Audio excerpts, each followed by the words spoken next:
What if I told you that 70% of all ERP projects fail not because of the software, not because of the technology, but because of bad decisions? Wrong people leading the project, wrong goals, wrong assumptions about how the business actually works. Sometimes I hear business owners blame the implementation partners, but I always ask them the same question. Where was your due diligence? A major automotive parts client based in Singapore once told me recently, we've spent a year and $15 million on our ERP implementation extensions. Why aren't we seeing any results? Teams are still using Excel. It still takes weeks to close the books. So I asked them, who did you build it for? The vendors implementing the system or the people working for the company? So the IT director looked really confused, and that's exactly why it fails. ERP failures usually come down to one thing. You implemented a system, you didn't implement a solution. So together, we went on a journey to help them fix their ERP troubles, and we implemented the framework that I like to call REST. REST stands for REST. R goes into repair one critical process. Don't do a transformation up front when you have major ERP issues. It's one step at a time. E is about eliminating bottlenecks, waste, and noise. It's about simplification of the steps and doing what actually works. S is about standardizing rules, data, and decisions.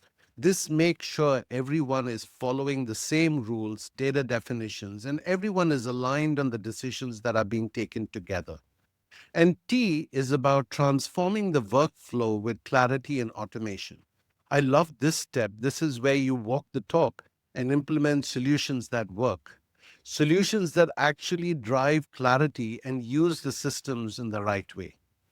So after we were done, I was so happy to see the results, and so were they.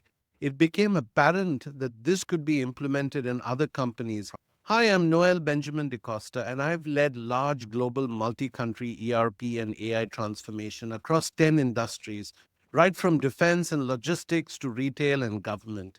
And I take companies on their journey to implement an ERP or AI system and then show them how to get the value of their investment. In this video, I'll break down the 6 surprising reasons your ERP implementation might already be on the path to failure, how to spot these issues early, and what can you do immediately to course correct. If this is the kind of clarity you're looking for, gently hit the subscribe button and like this video. And if you stay till the end, I'll tell you exactly what to do if your implementation is also in trouble. Drop a comment below ERP clarity, and I'll connect with you personally to see how I can help at no cost to you. So let's get into it. So, why do ERP implementations fail? Well, number one, they think that ERP alone can transform the business. And this one hurts, but it's true. Implementing an ERP is not a transformation. ERP is just the infrastructure for a transformation. Most companies expect SAP, Oracle, and Workday to, whatever ERP they choose, to magically fix their operations. But real transformation comes from the things that the ERP cannot do by itself, which is standardizing processes across departments, eliminating unnecessary approvals, and designing workflows around how work actually happens. It's all about automating repetitive steps and giving users interfaces that they can actually understand and adopt. ERP doesn't transform the business, redesigning the work does. And that's where companies make the mistake. They roll out a brand new ERP, but they don't change a single thing about how people work. And of course, it fails. So, to fix this, you need to separate two things: what the ERP should do and what the business needs to run smoothly. This means let the ERP handle the master data, the transactions, the controls, and the compliance, and let the workflow tools handle approvals, requests, collaboration, and user experience. I break this down fully in my video, How SAP and ServiceNow Can Change Your Business Forever. Although I use SAP in the example, the principle applies to any ERP. So your ERP is the engine, your workflow platform is the flow. Put each system in the role that it's good at, and suddenly your operations become simpler, faster, and far easier for people to use. Number two is they rush into a cloud ERP without a proper due diligence. So, a quick story. A client proudly told me, Noel, we're moving to the cloud, full modernization. I can't wait for the cost savings. So I asked them, I said, okay, what's your consumption model? There was silence. They just had a rate card, but no idea how much they would actually use. And like many companies, they expected instant automation, instant analytics, and instant cost savings. But the reality is bigger bills, the same broken processes, just hosted somewhere else. So, cloud doesn't fix process debt. It does not take into consideration outdated workflows, unclear ownership, exceptions no one manages, and decades old data issues. So, what can you expect? Users will go back to Excel, you'll have shadow workflow showing up again, and people bypass the cloud system to get the work done. And here's the part cloud service providers never say out loud. The price that you see is not the price you pay. If you don't understand your transaction volumes, your integration traffic, your data growth, or your compute usage, your cloud bill becomes a guessing game and an expensive one. So here's how you fix that. Do an operational due diligence before choosing the cloud. This means map your current workflows, estimate transaction volumes and data growth, and identify processes that create the most exceptions. You obviously have to fix the broken parts before the migration and model your cloud costs based on real usage and not just on a rate card. So, cloud undoubtedly is powerful, but only when you modernize how you work before you modernize where it runs. When you do the operational due diligence first, cloud becomes your asset, not an unexpected monthly invoice. Number three is they underestimate the talent needed. Most companies assume that the implementation partner will handle everything, and that assumption destroys more ERP projects than anything else. You will still need your own advisor, your own technical leads, and your own functional experts, people who work for you and not the vendor. And here's the reality in 2025. There simply aren't enough ERP functional consultants, business analysts, process architects, integration specialists, and internal product owners. So companies are trying to run ERP with very few experts, overloaded internal teams, junior consultants doing seniors' work, and sometimes zero internal participation. And then they're absolutely shocked when the design is shallow, the build is inconsistent, and the integrations break. And nothing works the way the business needs. So your ERP doesn't fail because the people are bad. It fails because the team is too small, too stretched, and too inexperienced to win. So here's the fix. Build a balanced team that represents the business and not just IT. A successful ERP project needs three layers of talent. Number one, it requires an internal ownership. People inside the business who know how work actually happens. Number two, you need experienced architects and functional needs, people who can challenge bad assumptions and design scalable processes. And number three, a trusted advisor, someone who protects your interests and not the vendors. With the right teams, decisions are better, your designs are smarter, risks are caught earlier, and the build becomes stable and consistent. Your ERP doesn't need a big team, it just requires the right team, one that represents your business, not just the vendor's project plan. Number four is they don't clean their data before migration. Now, this mistake destroys more ERP projects than almost anything else because everyone focuses on configuration, the integration to external systems, the testing of the systems, and the timelines.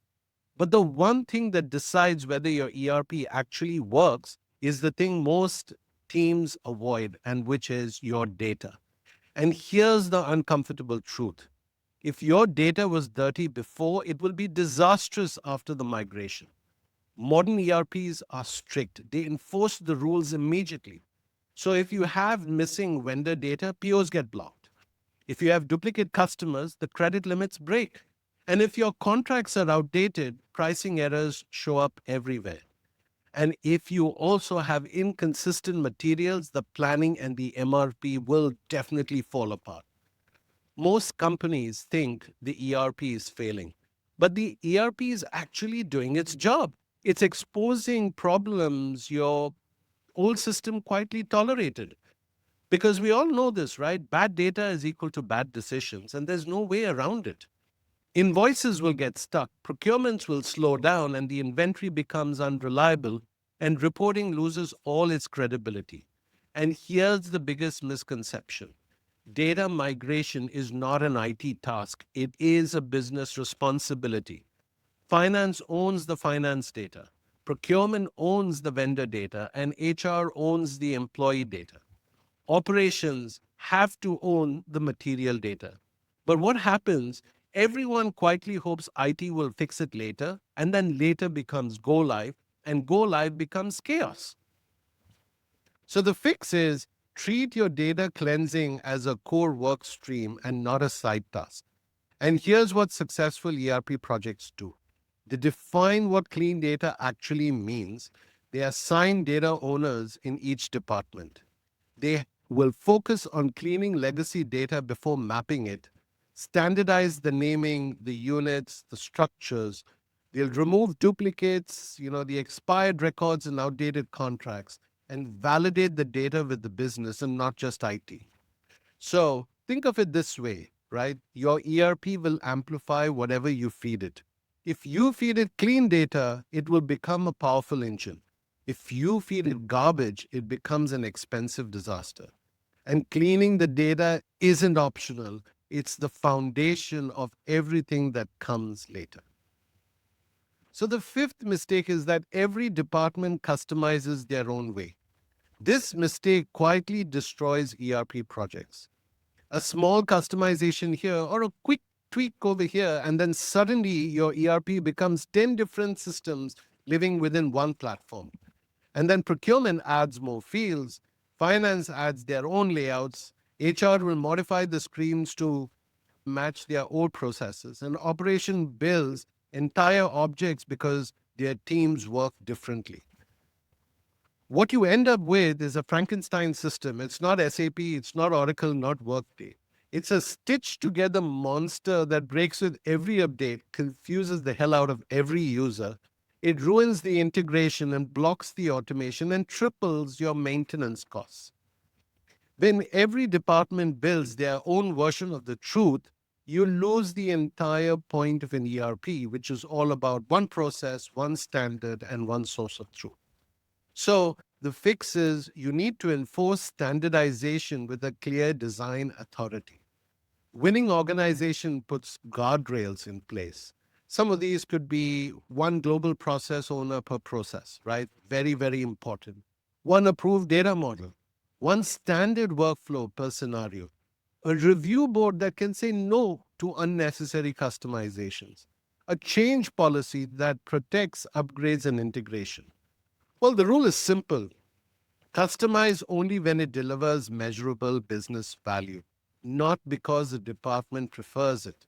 When you protect standardization, the ERP becomes scalable, maintainable, and automation ready.